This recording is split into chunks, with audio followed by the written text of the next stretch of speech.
Hi, folks. You're Tacitus today, your pushback channel, and thank you for joining this radio, audio, no pictures live stream. In this essay, I'd like to talk about former British Prime Minister. I mean, it's a short tenure of 5 or 6 weeks or so.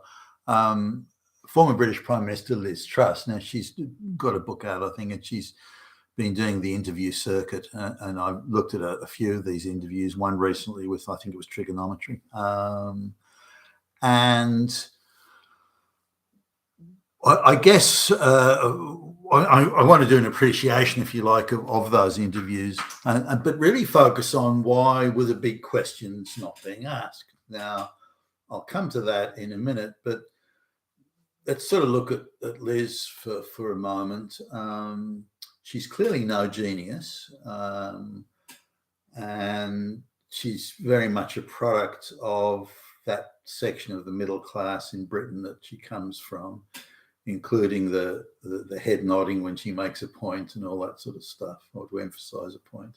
The reason I say that, I did some of my schooling in Britain as a kid, and there was a teacher that actually looked like Liz Truss, and who did that. So whenever she say, "Well, Billy Bob, you need to spend more time doing your homework," and she had this, as she was coming out with the final couple of words of the sentence, she would then engage in this head nodding to lean forward and nod her head as if to emphasize the thing. And Liz does exactly that. I found it irritating with the teacher doing that when I was a kid. And anyway, Liz does it, so maybe that's subliminally irritating me or something. But she ain't no genius, and my sort of take is Liz was identified as, by a talent scout as being a possible useful fool for whatever cause. I think it was a leftist cause at the time, Liberal Democrat or something.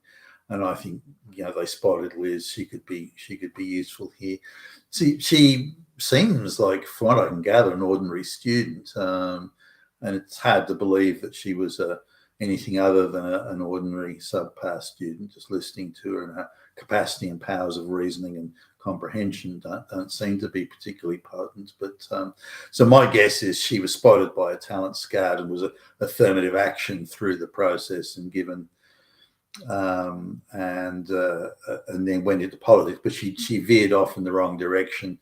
And so their control over her as a useful tool for being a stirrer and agitator or pushing globalist policy, their control over her was diminished, and so her relative value was thus diminished to the globalist cause. I would say something along those lines, if not that exactly, is what happened.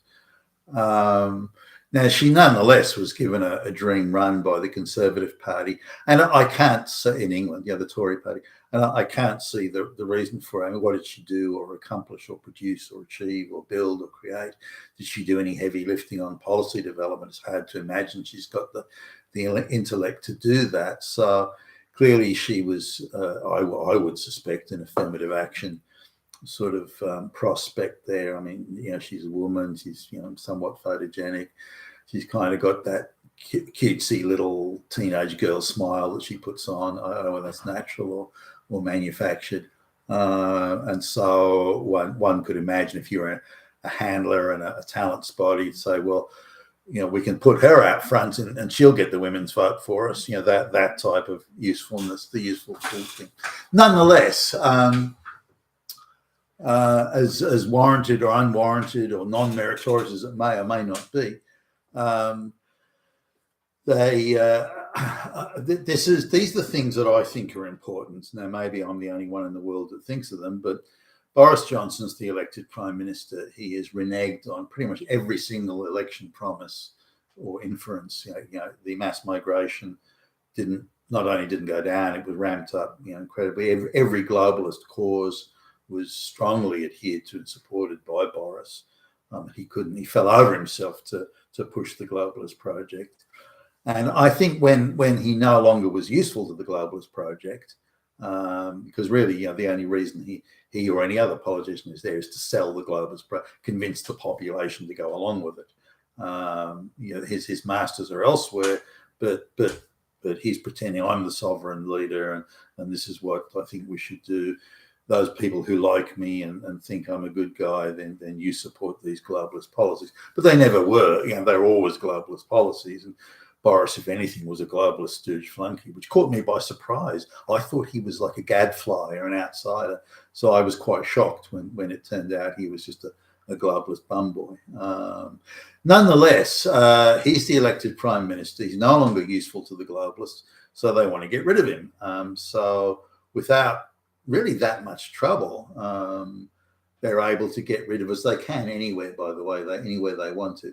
They can get rid of a prime minister who's elected by the people. They can just get rid of him and replace him with their own stooge flunky boy or flunky girl. So Boris is gone. Now I want to how did that take place? Who is it that comes to Boris and says, Boris, you're out? And who is it that gets to them? I want to know the mechanics of exactly how it's done, because I want to understand the extent and the reach and the power that the globalist cabal has over the British or any political establishment. Now, clearly they got a lot of power, but I want to understand exactly how it works. Who's pushing the buttons, who's pulling the levers, where are the cabals, where are the meetings, who the fuck is making these decisions, who is telling who what to do and when to do it, and so on. I want to know that. Now, Liz would be in a good position to be able to comment on that, I would suspect. So Boris is kicked out. Then there's this voting by the Conservative rank and file. This is the membership of the Conservative Party, not the voters at large of Great Britain, but the membership of the Conservative Party. But it's still quite a cross section, and I would argue somewhat democratic, and not in a national vote, but you're more likely to find people that believe in conservative ideals, conservative policies in the Conservative Party than you would be outside of it. And they decided on, to my surprise, by the way, they decided on Liz Truss as the. Now I remember when she was doing the speeches, she's not that bad a speaker, really. I mean, clearly a trained speaker, but not that bad. So she goes around and doesn't really put a policy platform in place that I can see, very loose and vague and feel good type utterances, and I'm going to rule as a conservative, she says, to applause, and she puts on that little schoolgirly grin again, and so that sort of stuff going on, and I was unconvinced by that, but thought, well, if the Conservative membership and rank and file and so on vote for her, then that's as good as we're going to get at this moment, rather than just simply replacing Johnson with another globalist flunky.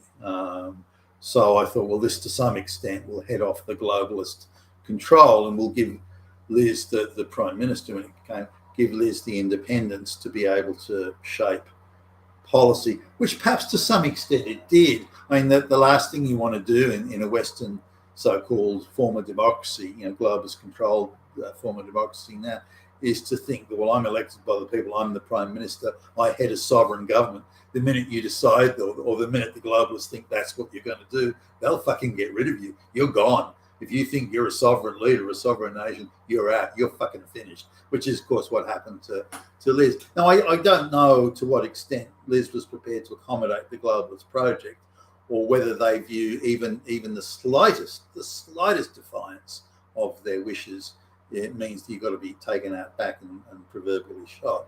But I mean, the globalists don't accept defiance very well, so that's clearly an issue there. Now, what I mean, if Liz was sitting in front of me and we were doing an interview, I should just digress for one moment. I was going to interview a former Prime Minister. They'd agreed to the interview, and they just wanted to confirm what I was going to ask. And the primary, this Prime Minister had been unceremoniously dumped. The globalists had clearly demanded it, and his colleagues in the Parliament had turned on him and just kicked, "You're out, buddy. It's over." Now this Prime Minister was an interesting one, because he was very concerned about the increasing cost of living on and the effect on the citizens, and he very much wanted to put policies in place that would either limit or restrict or prevent these increases in cost of living. He was very lukewarm about mass migration, skilled migration, sure, but not mass migration. And he was also very lukewarm about the Green New Deal. He wanted to do things like plant more trees and stuff like that. So I was going to get an interview there, and then I said I wanted to talk about the mechanics of how he was dumped and how the I didn't phrase it quite like this, but how the Globalists got rid of him. I wanted to know chapter and verse how that worked. The interview arranger was immediately terminated. He was far too busy. And, no. So as soon as you go down that path, in this case at least, as soon as you go down this path of saying, well, what about how did the Globalists engineer this? Suddenly there's no interview. So I want to know about this. Now Liz would have been, I think, well positioned to comment on it. She's been appointed Prime Minister when Boris was got rid of. Now I'm synthesizing a few interviews here, and I hope I fully understood the point she was making. She was arguing that she wanted to. Firstly, she surrounded herself, as I see it at least, when she became Prime Minister, she surrounded herself with Affirmative Action flunkies, people who shouldn't have been anywhere near government or the levers of power, who couldn't develop policy to save their fucking lives. She surrounds herself with these flunkies. Again, Affirmative Action flunkies. I mean, one of them's got he's never had a job. All he ever got was a diploma in burger flipping or something, and he's like the main economic advisor. I mean, fuck. So why did Liz do that? That seems, could it be people she could control? Could it be people who would be so glad of the patronage that they would do whatever she told them to do? I don't know whether there are other factors at play there. But given how insecure her position obviously was, I don't think she wanted to surround herself with talent for fear that she would be overshadowed, undermined, would have too much trouble getting her policies through her colleagues because they would all push back on it, or maybe they were tainted by globalist controlled interests and influences. I don't know the exact, but why would you gather Affirmative Action flunkies around you as the key people? I just don't understand that, unless it was just compliant stooge type concept of management. Then Liz claims that. Again, as I understand it, Liz claims that the public service did not fully inform her of the dangers, challenges, prohibitions, obstacles that were in place that would prevent or stop or limit either the implementation of the policies that she wanted to put in, or if implemented, would undermine any possibility of success. Now, she put this down to the public services running their own race and just simply ignoring or not telling the politicians what was going on. I don't doubt that happens, by the way.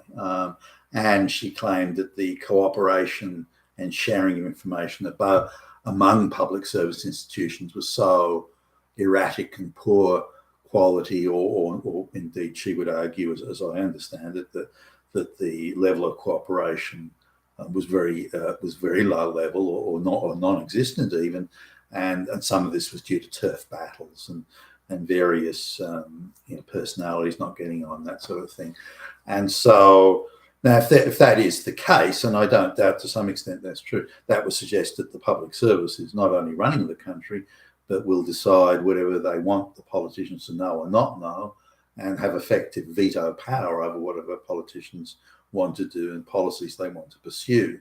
Now, if Liz did want to pursue those policies, why was she not able to access quality advice on the advisability or non-advisability of these policies? Why did it get to a point where she's publicly pinned her name, out in the public domain, put her name to these policies, only to find that she's got the entire public service ranged against her?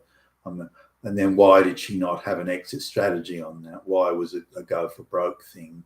And it's got very much the signs of an amateur, a real amateur going about it.